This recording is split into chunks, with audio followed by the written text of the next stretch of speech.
interescaleno medio, que se insertan sobre la costilla.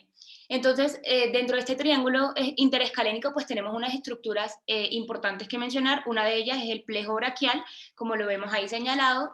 Otra de ellas es la arteria subclavia, y otros dos nervios que pasan pues, por este triángulo son el nervio torácico largo y el nervio frénico.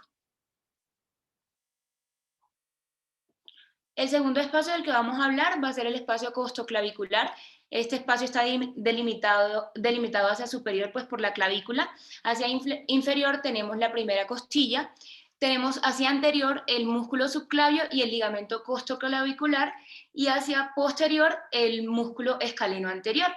Entonces, en este triángulo lo que vamos a ver, pues en este espacio, perdón, lo que vamos a ver que atraviesa es la vena subclavia.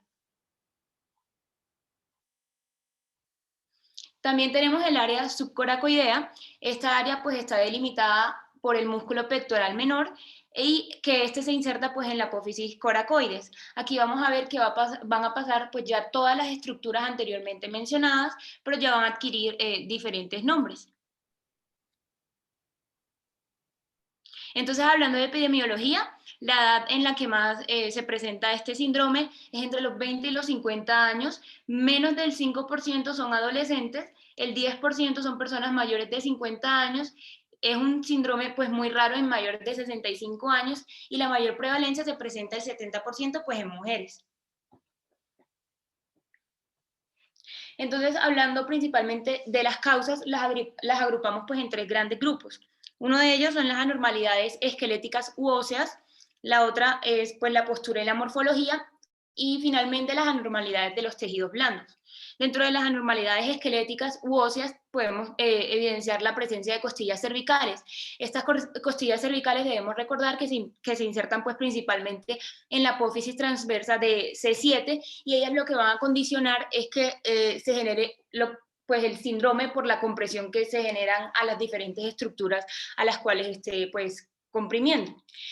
Otra anormalidad es la apófisis transversa de C7 elongada, que tengamos una primera costilla anómala, y la otra pues es la fractura de la primera costilla o de la clavícula. Todo esto ayuda o pues son los causantes, uno de los causantes pues de que se genere la compresión del paquete neurovascular.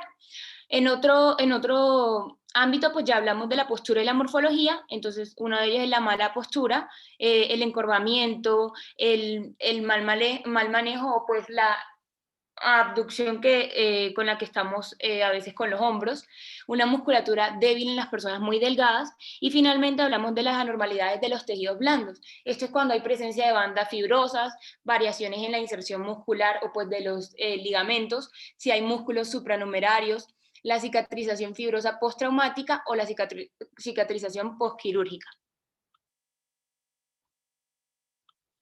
Entonces, aquí en esta imagen lo que estamos mostrando es la presencia, en la imagen número pues, A, lo que vamos a ver acá es la presencia de una costilla cervical, que normalmente no debería estar pues, en esa ubicación. Lo que va a generar es la compresión del paquete. En la imagen B vemos exactamente lo mismo, un poquito más cerca, y recordamos que estas costillas cervicales pueden o no estar unidas a la primera costilla, ya sea por bandas ligamentosas que pueden ser pues completas o incompletas, y esto va a condicionar qué tan sintomática o no es la compresión. Y en la última imagen lo que vamos a ver es la presencia de una primera costilla anómala.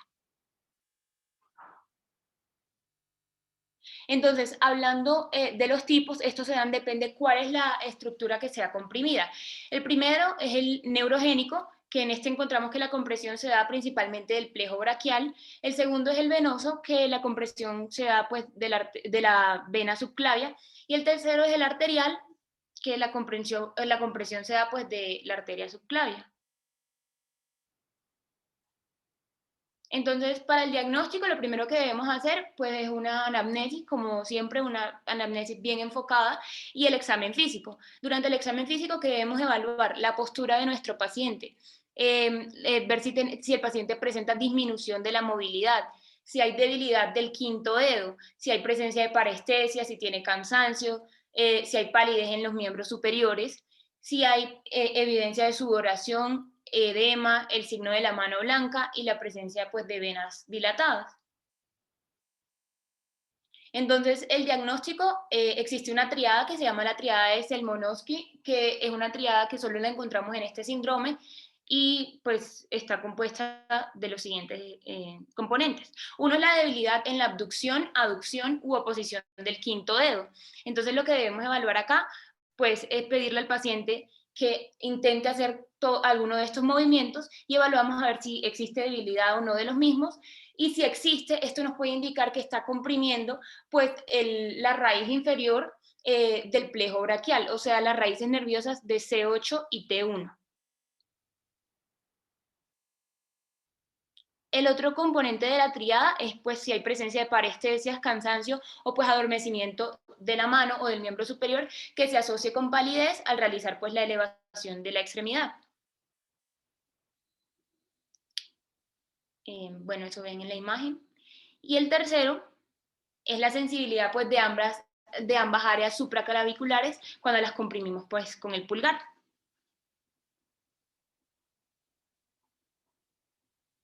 Entonces vamos a hablar primero del síndrome de opérculo torácico neurogénico. Como esta es una charla más de diagnóstico, pues no voy a ahondar tanto como en el manejo y en el tratamiento de cada uno de ellos. Entonces, el neurogénico es el que más se presenta en el 95% de los casos, se genera principalmente en personas entre los 20 a los 40 años y como lo expliqué anteriormente, se da secundario a la compresión principal del plejo braquial. Entonces, recordando un poquito, pues el plejo braquial está compuesto de unas raíces nerviosas que son C5, C6, C7, C8 y T1, y estas se van a reunir y van a formar como tres troncos principales, el tronco superior, el tronco medio y el tronco pues, inferior. El tronco superior está conformado por C5, C6, el tronco medio solo se conforma por C7 y el tronco inferior está conformado por C8 y T1. También debemos ver que hay las otras dos estructuras que les mencionaba pues, en las primeras diapositivas, el nervio torácico largo, que este nervio torácico largo pues, recorre lateral al músculo escaleno medio y va a inervar posteriormente al músculo serrato anterior. Y el otro nervio que tenemos es el nervio frénico, pues que pasa sobre la parte anterior del músculo escaleno anterior, va a bajar hacia el mediastino y pues para posteriormente inervar el diafragma. ¿Cuáles son los factores predisponentes para adquirir o pues tener un síndrome de opérculo torácico de tipo neurogénico? Uno, que es muy común, es el trauma de cuello. El segundo son anormalidades del músculo escaleno. Un triángulo escaleno estrecho, que haya presencia de ligamentos o bandas congénitas, la presencia de costillas cervicales y la actividad repetitiva que involucre la elevación de los brazos. Entonces, hablando principalmente acá de la fisiopatología del trauma, que es la más frecuente que se da en accidentes de tránsito, pues cuando hay cualquier tipo de que se resbalen las personas y se generen pues estos traumas, entonces lo que primero se va a generar es el estiramiento y el desgarro de las fibras musculares, esto que va a generar un dolor y edema en los músculos, principalmente pues en los músculos escalenos. Estos músculos van a generar por ese mismo edema, hinchazón y dolor, van a generar pues la compresión de las raíces del plejo braquial y esto va a empezar a generar la sintomatología. La sintomatología como lo decía, pues en el caso del tipo neurogénico va a estar dada por parestesias y por debilidad. Posteriormente, cuando ya este dolor, el edema disminuye, lo que se va a generar es la cicatrización y la fibrosis, pero esta cicatrización y la fibrosis va a hacer que el músculo pues continúe o se perpetúe la sintomatología porque por esta misma cicatrización va a seguir comprimiendo pues el plejo braquial en este caso. Entonces, ¿cuáles son los síntomas? En este caso son el dolor, las disestesias, la debilidad, la cefalea, que es un dolor pues referido por el espasmo de los músculos, pues la atrofia muscular y la incapacidad funcional. El diagnóstico, pues como lo explicaba, lo hacemos como en todos los síndromes, el examen físico, debemos evaluar la postura, cómo está la movilidad de las extremidades, cómo está pues, la composición corporal de nuestro paciente y debemos evocar pues, los síntomas a través de maniobras que los provoquen.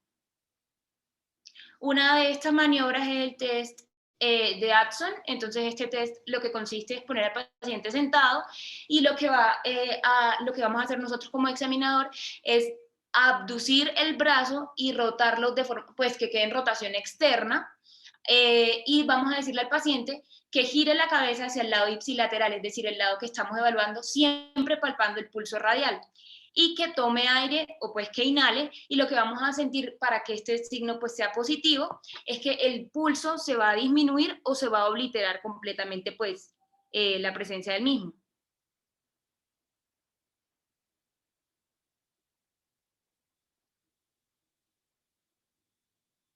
Entonces acá lo que vemos es pues cómo nos explican cómo hacer el test.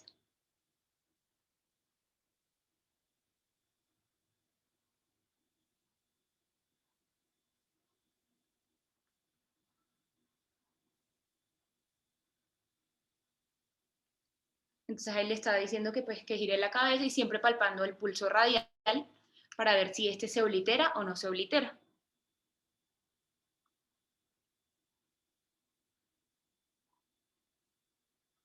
Listo. Entonces otro test que vemos es el test de Ross. En este test lo que le vamos a decir al paciente que pues sentado o parado, lo que va a hacer es también abducir sus brazos, pero en este caso va a flexionar los codos a 90 grados y le vamos a pedir que abra y cierre las manos, y con este test lo que buscamos es evocar o provocar dolor, lo que nos va a decir que si el test es positivo. Entonces acá pues está otro video.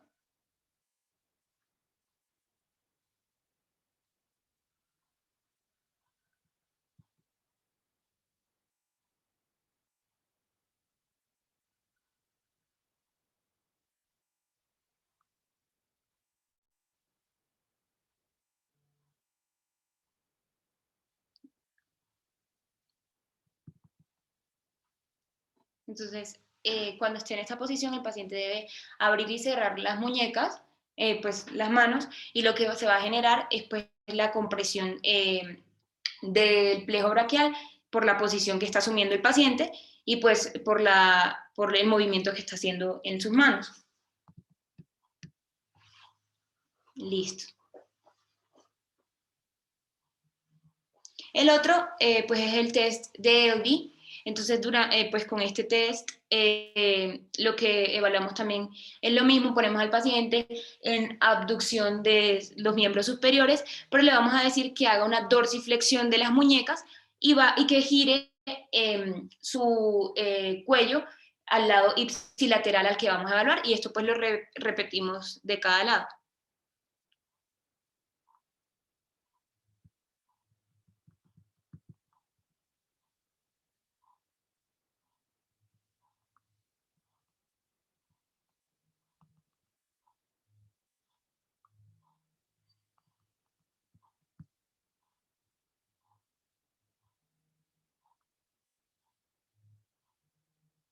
Listo.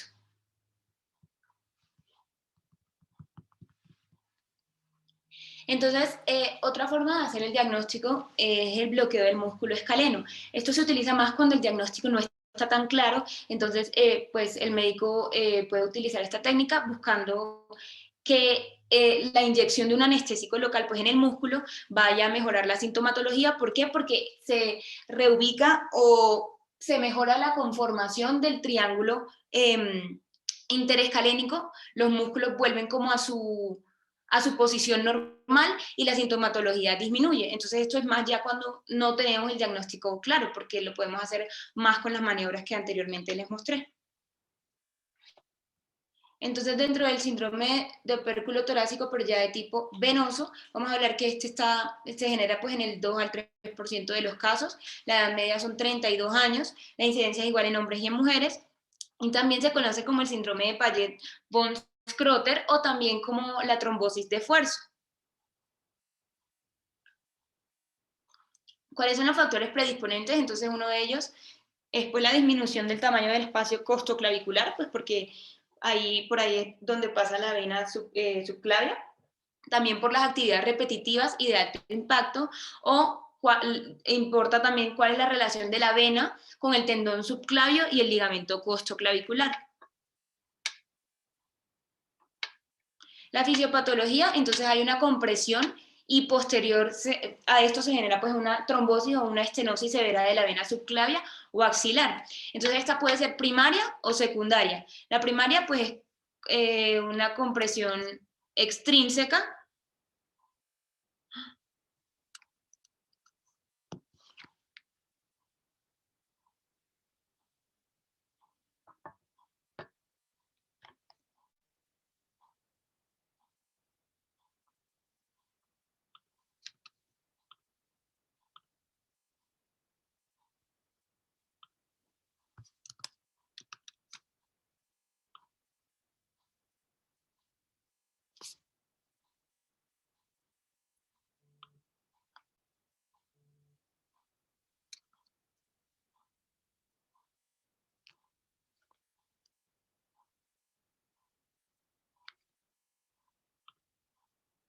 Entonces, la primaria es una compresión extrínseca y la secundaria ya es dada por unos dispositivos, ya sea catéteres o marcapasos, que lo que van a generar es una compresión y posterior pues la trombosis de la vena. ¿Cuáles son los síntomas? Entonces, uno de ellos es el edema, el dolor, la cianosis, la presencia de venas superficiales pues dilatadas, la sensibilidad y el malestar. ¿Cómo hacemos el diagnóstico? Entonces lo hacemos primero con la ultrasonografía dúplex, también lo podemos hacer con la venografía por resonancia magnética o por la venografía por tomografía axial computarizada. Estos dos no son de primera línea, utilizamos pues la mayoría de las veces el dúplex y utilizamos la venografía, que es el gold standard, pero este ya lo utilizamos más cuando vamos a hacer procedimientos endovasculares. Bueno, en el tipo arterial, este es el menos frecuente, se da del 1 al 2% de los casos. La edad media de su presentación es de 32 a 37 años. Se asocia principalmente pues, a anormalidades óseas y es la principal indicación de cirugía, pues porque tiene un potencial de riesgo emboligénico e isquémico pues, grande. ¿Cuáles son los factores predisponentes? Entonces, como lo decíamos anteriormente, se comparten con el de tipo neurogénico en las costillas cervicales, la presencia de una primera costilla anómala, si hay fracturas costales o claviculares, las apófisis transversas pues, de C7 elongadas y si hay presencia de bandas fibrosas. La fisiopatología de esto pues es algo que se da de forma progresiva. Lo primero que sucede pues es la compresión de la arteria, que va a generar una estenosis de la misma, posteriormente se va a generar una dilatación o un aneurisma y esto tiene la complicación que puede ser la embolización distal del mismo. ¿Cuáles son los síntomas y signos? Entonces, la mayoría de las veces son asintomáticos, pero cuando desarrollan síntomas pueden incluir la isquemia de la mano, el dolor en el miembro superior, un síndrome de Raynaud unilateral, una masa pulsátil supraclavicular o puedes encontrar un soplo al examen físico o también ulceraciones cutáneas. ¿Cómo hacemos el diagnóstico? Entonces, al igual que el síndrome de opérculo torácico de tipo venoso, en este arterial utilizamos también la ultrasonografía dúplex. Podemos hacer una radiografía de tórax y cervical, esto para evaluar las anormalidades óseas que anteriormente les mencionaba.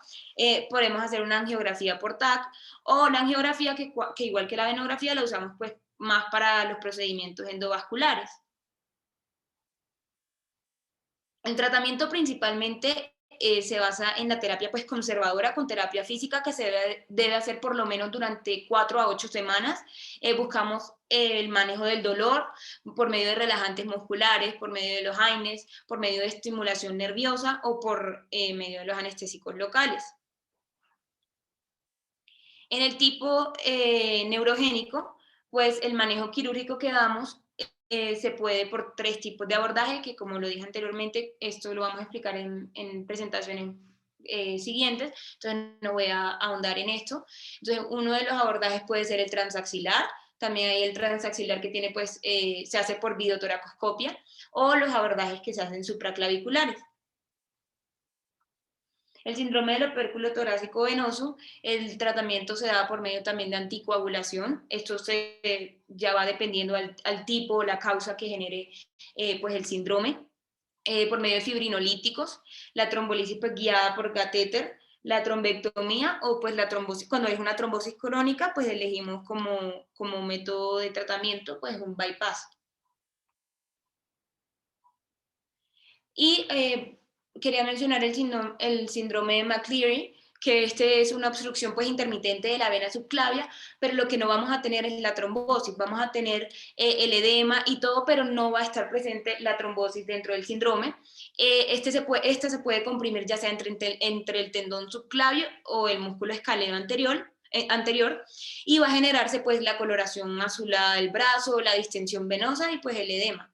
Y el manejo del mismo es pues la descompresión quirúrgica. En el síndrome de opérculo torácico de tipo arterial, la clasificación de Sher nos dice cuál es el manejo que le debemos hacer, depende en qué etapa nos encontremos. Entonces, si estamos en etapa 0, o sea que el paciente no está con síntomas, no indicamos ningún tipo de tratamiento. Por otro lado, también tenemos el tipo 1, que tenemos ya encontramos la estenosis de la arteria subclavia, pero con una dilatación que es mínima y no hay disrupción de la íntima. Entonces aquí podemos utilizar ya pues la descompresión quirúrgica del mismo. En la 2 y en la 3, que ya tenemos daño grande de la íntima, siempre utilizamos pues la descompresión quirúrgica. En una utilizamos la reconstrucción pues, de la arteria subclavia, y en la tipo 3, que ya es la más grave, donde hay embolización y esto, entonces podemos utilizar la trombolisis o la trombectomía y hacer, como lo mencionaba antes, la descompresión y la reconstrucción de tipo vascular. Entonces, pues acá en la bibliografía, aquí fue donde leí, principalmente del libro de Rutherford, y pues ya. Gracias.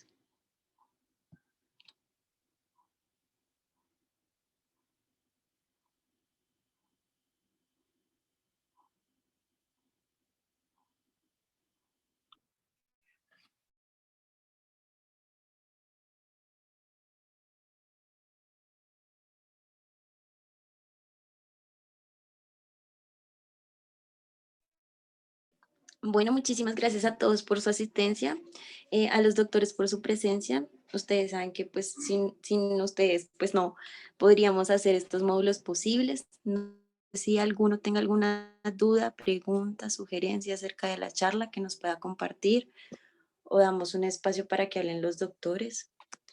Damos unos minuticos para que tengan espacio para pensar si quieren hacer alguna pregunta.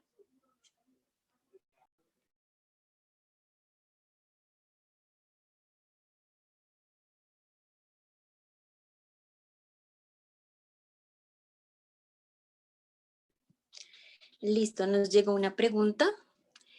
La pregunta dice, como fue claro en la presentación, la mayoría de las causas de síndrome de opérculo torácico son compresivas. Sin embargo, ¿es posible que sea por alguna causa traumática como las fracturas claviculares?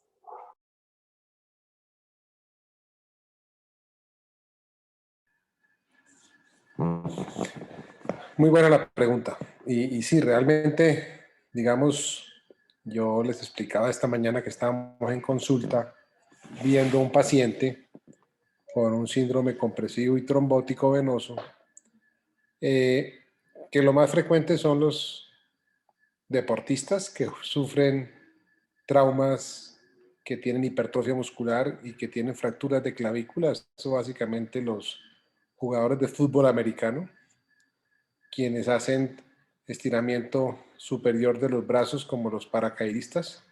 Entonces definitivamente sí se empeora el espacio y se estrecha el triángulo eh, infraclavicular por la presencia de fracturas, por la presencia de hipertrofias musculares y obviamente el otro contrario es los pacientes con una pérdida importante de peso con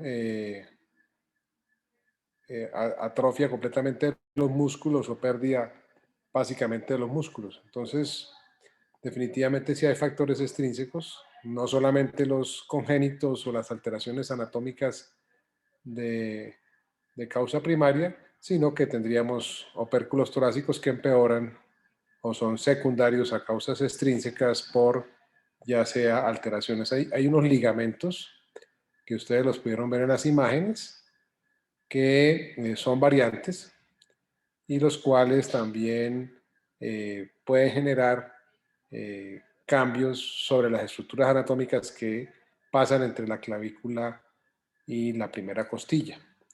Entonces, la pregunta es válida y como les decía, hay centros de referencia en Estados Unidos, en la Universidad de Washington, en San Luis, Missouri, por ejemplo, está un especialista, cirujano vascular, que su centro es el centro de remisión de todos los de Fuerza Aérea Paracaidistas, de los marines paracaidistas y los jugadores de fútbol americano.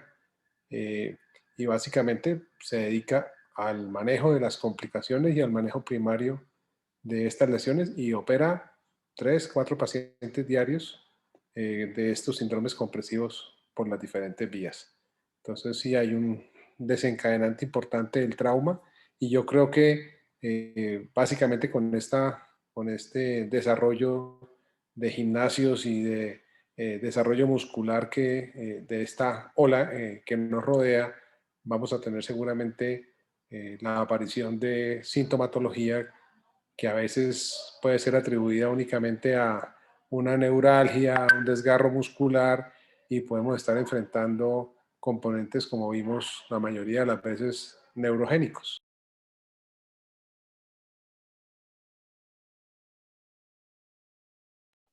Muchísimas gracias, doctor, por su aporte.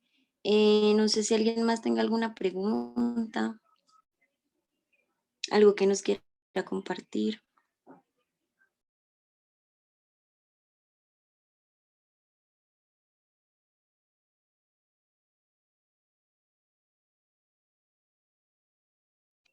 Bueno, pues no siendo más, no sé si los doctores tengan alguna cosa que nos quieran compartir adicional de su experiencia Bueno, sí, acerca de la charla. recordarles, este cirujano que les estaba mencionando es el doctor Robert Thompson del Hospital Jewett de San Luis, Missouri, de la Universidad de Washington. Y realmente él ha desarrollado hasta instrumental especial para los abordajes. Es una línea del cirujano vascular muy estrecha. Obviamente se han digamos, procurado otras especialidades hacer intervenciones sobre estos terrenos sin corregir las alteraciones anatómicas, colocando stents o haciendo trombolisis y resulta que eso es el manejo de la consecuencia y no de la causa. Entonces este es un aspecto que debe ser, digamos, claramente entendido. La cirugía bien hecha es una cirugía de mínima invasión y corrige la causa. Si nos dedicamos a corregir, a hacer bypasses, a hacer trombolisis y no corregimos la causa, estamos tratando las consecuencias. Entonces es importante tener en cuenta esto. Segundo, que yo creo que es válido para nuestro grupo, es una línea de investigación importante y probablemente muchos de los pacientes se quedan en manejos médicos con neuropatías, con diagnósticos de neuralgias, empiezan a consumir complejo B, posiblemente algunos están en manejos de clínicas de dolor, en bloqueos, y simplemente porque no se hace el diagnóstico. Si se desconoce el tema, no se hace el diagnóstico y digamos una de las patologías más frecuentes en la consulta vascular es el dolor, tanto de miembros inferiores como de miembros superiores. Claro, cuando hay cambios en la perfusión, cambios de coloración, cuando hay edema de una de las extremidades comparada con la otra, pues es mucho más fácil el diagnóstico y estamos cayendo en un porcentaje pequeño de estos opérculos. Lo más lamentable, por ejemplo, es cuando hay componente neuropático, y se deja pasar largo plazo sin manejarlo. Ustedes saben que ya la memoria de la lesión sobre las vainas del nervio y sobre el pejo braquial producen una causalgia y un dolor permanente. Y eso les mencionaba yo esta mañana, que a veces tenemos que realizar simpatectomías para mejorar ese dolor, que es una causalgia secundaria a la compresión permanente de las ramas del pejo o del nervio al pasar por el estrecho del tórax. Entonces es bien importante que conozcamos este tema. Fíjense que creo que la doctora Lina, creo que con la doctora María Camila, la residente, y posteriormente con la doctora Paula Camila, hemos tenido casi con todos un caso. Ya tenemos, digamos, 2 pendientes de cirugía, y pues eso ha sido en los últimos 3 o 4 meses o 5 meses y estando en pandemia.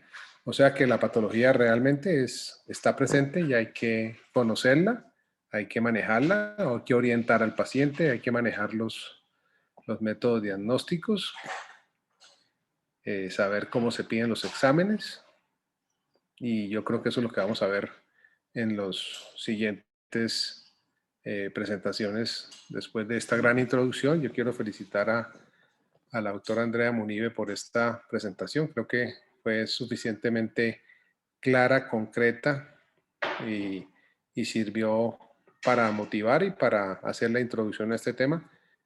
Muy bonita la presentación, muy clara, la felicito. No sé, Sebastián, los otros doctores que Paula, Flores y...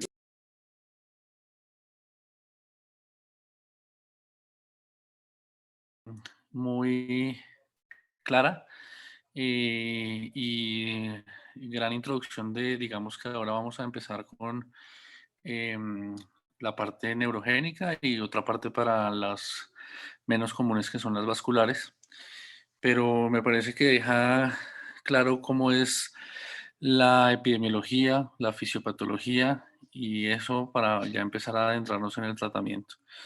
Y como mencioné el doctor, seguramente hay mucha gente con opérculo torácico por ahí volando sin que lo vea el cirujano vascular y con otros diagnósticos y manejándole el dolor y sin una causa aparente, lo cual me parece que hace que esta charla sea muy importante para que cuando nos enfrentemos a un paciente con síntomas de opérculo torácico, pues podamos encaminarlo hacia el diagnóstico y tratamiento, que creo que es lo más importante para aprender.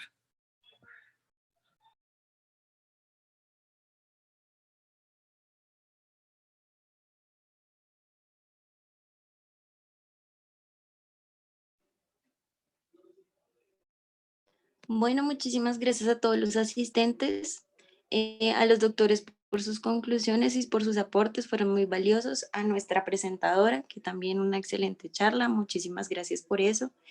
Les recordamos que la próxima charla es el próximo jueves a las 7 de la noche, donde vamos a dar un reporte de caso acerca de este tema de síndrome de opérculo torácico.